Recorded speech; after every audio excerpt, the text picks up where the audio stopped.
Hey, what's up, you guys? ShartimusPrime here, doing another exclusive Hasbro interview with the Marvel Hasbro team. We have Dwight, Ryan, and Dan here with us today. How are you guys doing? Doing good, man. Good to see you. Good to see you What's up, too. Shartimus? How you doing, Ryan? Doing good. And how you doing, Dan? You doing good, man? You guys have been interviewing quite a bit of people. I've been trying to catch up on watching all of them. So it's been very fun and educational. And I know the answers to some of my questions, but I'm going to ask them and kind of answer them at the same time for some of them, if you don't mind. Um, but yeah, the first question I wanted to ask you guys was as far as the MSRP going up on the action figures of late. Is that due to costs from shipping from China or from overseas? I know they don't all come from one place, right? Various and or is that like due to the cost of oil-based products going up in general, or a combination of both? Um, So I mean, what we're at liberty to say is just echoing what the executives spoke to in the second quarter earnings call, which I know action figure collectors love poring over, earnings reports. But basically, what they said there is that Hasbro is implementing price increases to offset the rising costs of freight and commodity inputs. So there you have it. If you want to go read Brian Goldner and Deb Thomas talk more in depth, you can go do that. all right, but it's but it's more yeah, fun to talk about toys, right? I mean, let's talk about Marvel and stuff. yeah. No, I want to know more about freight costs and those kinds of details. You have a lot more fan channel exclusives and a lot more deluxe figures. By the way, I just recently reviewed the Surtur figure, which, by the way, freaking awesome. Loved it. You guys like nailed it. I mean, I had a shoulder joint issue thing, but like for real, I love that freaking figure. It's already on display over there holding the sword. You can see him right over there all the way in Show me back. the Quicksilver though. I just want to see the Quicksilver. I don't care about Yeah. Surtur. Get him. Oh, you're more Uh, the oh, okay. That's your Infinity Saga figure, huh? That's the one yeah. that you really, even Ryan though and like I yeah. over that one. Ryan and I were battling over Surtur versus Quicksilver. Speaking of like the larger figures, is there a plan to phase out the build a figure, or is that still going strong and you guys are just adding these deluxe figures along the way, like how we've been seeing recently? Yeah, we've gotten this question a little bit. I think it's interesting because yes, we're doing more deluxe figures at some varying price points, right? We have a $30 kind of price point, which was the Age of Apocalypse, War Machine, things like that. And now we have this kind of new $50 price point for deluxe items. You've got your Modoc and the upcoming Hydra Stomper from What If. Mm-hmm. Um, we haven't really done any waves without a Build-A-Figure outside of the Toy Biz inspired vintage looks from like Fantastic Four and Spider-Man and like that. So like I don't think fans need to be getting nervous necessarily that the Build-A-Figure is just going away. I think we'll always look for new avenues, and some of those deluxe characters are just too big. You couldn't even make them a Build-A-Figure because we have a certain size package, and then you can't break like Modoc into that many little pieces to sprinkle them throughout. So yeah, so depending on what you guys like, we're going to do a mix. We'll continue to do a mix of both deluxe standalones and still have all those waves. I said this like right when you guys were revealing the Kickstarter or the HasLab exclusive Galactus, that the high $14,000 mark, from my perspective, that looked like just something that you guys were doing to bring the cost of Galactus down as much as possible. Having a higher quantity that's going to, just like anything else out there, the more you order, the cheaper it's going to be for you. So I was under the impression that we had that high backer marking just for that basic concept of of Yeah, quantity. yeah, that's right on. And we've kind of talked about it over like yesterday too. So it's Yeah, just that high. when one goes up, the other can come down. We didn't want to put out a 500 $600 Galactus, right, and have a slower backer count. We still definitely appreciate and understand that $400 is a sizable investment. You know, we really stand by the product. We think it's going to be amazing. It is this kind of your one chance to get this Galactus. So hopefully fans, you know, we've been teasing it out all year that a Fantastic Four HasLab was coming. You got 2 weeks left about to do what you need to do. Hopefully as many people can get on board as possible. And then also just to remind people that these numbers aren't really like chosen arbitrarily. The Sentinel was its own project at its own point in time.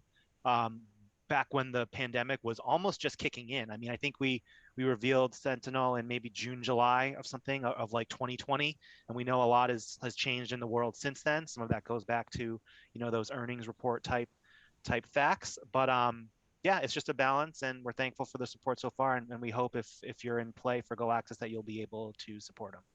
I think getting a new head, like another stretch goal with a new head sculpt for a potential different character might push people getting a second Galactus, if that's something that would be in your purview. Is that a possibility that would get like a new character head swap feature as a stretch goal? When we talked about, you know, there are potential things you can do with this character to turn it into other characters, whether that's something that we intend to offer or that's something that you savvy customizers, you know, would want to jump in and do. Like it's a giant celestial S body, right? So there's a lot of things you know the hardcore fans could do with it. So, you know, by all means, don't be limited to what we give you. You know, I know you guys are super creative, and if you've got the funds, I know you guys will make some amazing things with that body once it gets out into circulation. Okay. And also we're not, I mean, we're not so tone deaf to really expect people to buy like multiple Galactuses with the intent on displaying them all. So like just to, you know, we joke, go out and get multiples, but I think we do realize that there was a troop builder aspect irrespective of price point. Sentinel was $50 cheaper, you know, at the year prior. Even that's a lot of money for one Sentinel. For those fans, you know, who could get one Sentinel, great. For those who wanted to get multiples, it kind of made sense for the display. But like, yes, it probably does. You don't need like 3 Galactuses all looking at each other. So I think we're more focused on convincing those people who are on the fence to just jump in and get one. So just to put that out there, right? Cool. All right. And then oh yeah, go on. Yeah, sorry. So I just wanted to, sorry, I've been muting myself because there have been flyovers again. So my bad, Russ. I just want to say that, like, you know, with Galactus, everybody knows that, you know, we have one of the most passionate fans, right? So I'm sure everybody is saying if you do X, Y, and Z, like more people are going to hop on, right? And that's because everybody's anxious, and I know there are so many people who wanted to get back fully. And so we appreciate everybody who has, you know, supported us so far with the bank account right now. And we still need you guys to, you know, unite as a community to, you know, get it over that finish line. And I don't want just that, you know, the 14,000, you know, I want to get to 16,000 and I want to get Nova, you know what I mean? And we do have other tiers, but just know that, you know, everybody on this team, we meet every day about Galactus almost every day. And yeah, we're considering all options so that we can make it the most successful run for Galactus. Dope. All right. And hopefully, I mean, if we don't get that $16,000 mark, hopefully that Frankie Ray will get released somewhere else. Unless you want to spite the consumers, be like, since you didn't back the Galactus, no Frankie Nova for you ever. Which I don't think would happen. I'm joking, but I assume you guys would release it. I mean, you put all the beautiful work into it. It looks gorgeous. I mean, those elbows. I had never been so excited about elbows. I mean, those elbows just look gorgeous. So definitely want to get my hands on that figure. I would also like to see, I don't know how far along the tooling is for that particular figure, but even if that, whether it gets backed or not, I would like to see that body mold being implemented in newer figures like ASAP. Is that going to happen in the very near future for the future female figures that we're seeing? I mean, Tigra, she has the double jointed elbows, but with more characters as they're coming out, or are we to expect to see more of that? Yeah, you'll definitely see more of that type of body. It won't be everywhere. We have a large library of tools that we still have to use because we don't have capacity to use one tool everywhere for the amount of characters we do. But you know, where we have capacity to use it, we plan to use it often. Cool. I'd like to see it replace the Kate Bishop body because you guys use that a lot. That's like a lot. Well, And to be to be clear about Nova though, if we don't make it to 16 for Galactus, you won't be seeing Nova for a year or 2 or 3. There is no plans to put her anywhere in the line. So right. This is your shot to get her and the mystery character after her. You know, it's with Galactus because if they don't come here, there's no plans as of today anywhere in the line, and we're already a year or so down the line. So Yeah. you know, we're honest, we're upfront about that kind of stuff. So when we say Nova is not planned for 22 or 23, like that's truthful. I think Dwight didn't go so far to say it, but I think we can that, you know, smooth bodied female double elbows isn't restricted to cosmic Heralds of Galactus. So it's not like if Nova doesn't happen, then that whole body mold goes away. So stay tuned for more, you know, on that front. And then also Dwight makes that really good point about the capacity, because there's a lot of questions where we put out new figures and some of them still have pins in it. And it's like, what are you guys doing?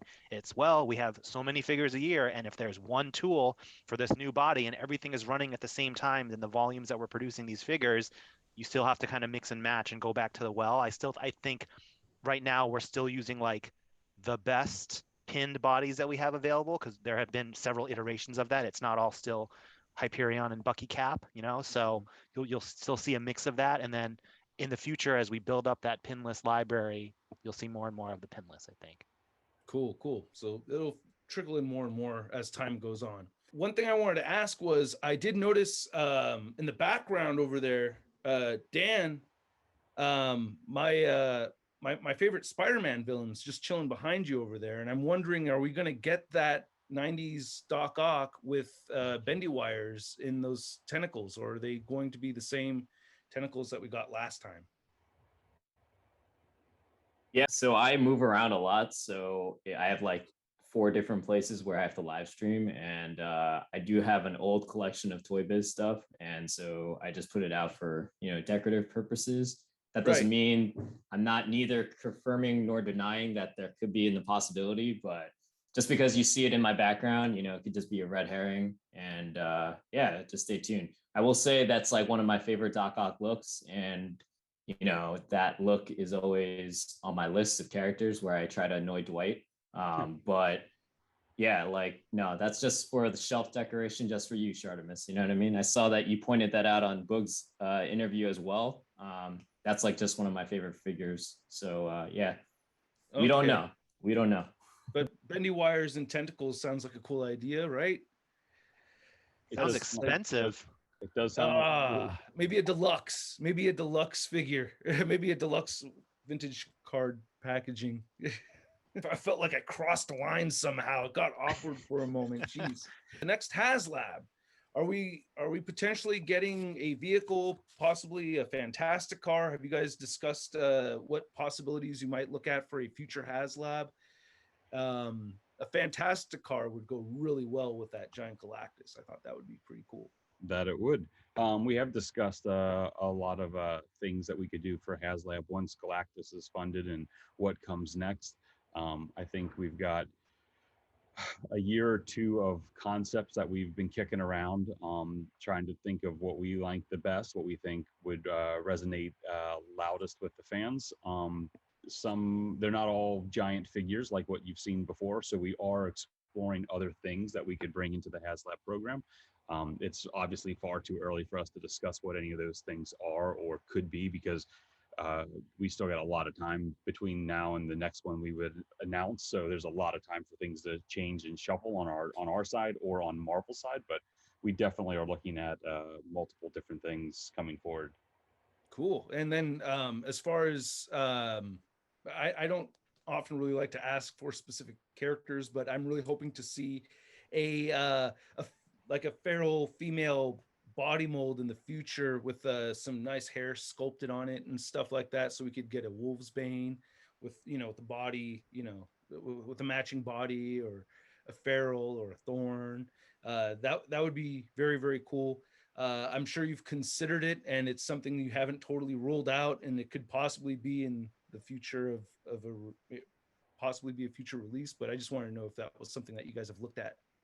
We've thought about it. I mean, the Tigra does have some fur like tufts on her body, so it's most smooth. But there are like at the elbows and on the back of her calves, I think there are some like fur lines and stuff.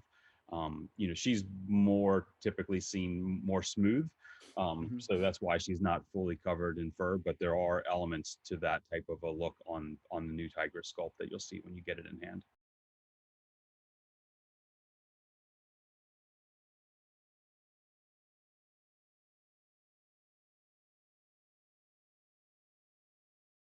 Okay. And I also wanted to know, I'm sure you guys have heard of the Roboson Optimus Prime. I was curious if you guys have ever considered partnering with Roboson to make a walking, talking giant man voiced by Paul Rudd himself. I'll take 10% of the profits from that figure. Like a walking, talking giant man voiced by Paul Rudd. I mean, like, wouldn't that be great or no? We better get the orange slices ready for that one. Yeah, have it come with orange slices. Yeah, how about this? If we ever make that, we will send you one. Okay, all right, great. I'll take it. I'll take it. It might be more cost effective for you just to send Paul Rudd a check and have him come to your house. Like kid's birthday party. Just have him walk around. What's that app called where you could buy you could buy a minute of their time to say happy birthday to somebody or whatever? Yeah, there you go. You just get one of those. Awesome. But in this case, you just have him dressed in costume and stand around your toys. Yeah. There you go. That'd be great. Last question. I want to say, Dan, what is your favorite punk rock band? Punk rock band. That's really hard. It's okay. I want to thank you guys very much for I know you're really into rap and everything, so I kind of wanted to throw that curveball. Swerve them. There you go. I like punk rock. I'll go really cheesy answer. I'll say Green Day, just because that's coming out in my head. It's either the Ramones or Green Day, but some people don't even consider Green Day punk, right? But yeah, you're fine with Ramones. Ramones is the safe one. Yes, yeah, no, but Green Day is awesome. I love Green Day. All right, I want to thank you guys so much for your time. I really appreciate it. I don't want to drag it on any longer, and I thank you so much. And I have to get going, as you could obviously hear. Thank you, and you guys take care, and I'll catch you guys later. Thanks, Shartimus. See ya. Thanks. All right, hey, thank Mila. Hey, new ShartimusPrime videos. Hey, you should click one. Yeah, click on one of them. Or subscribe if you haven't. Your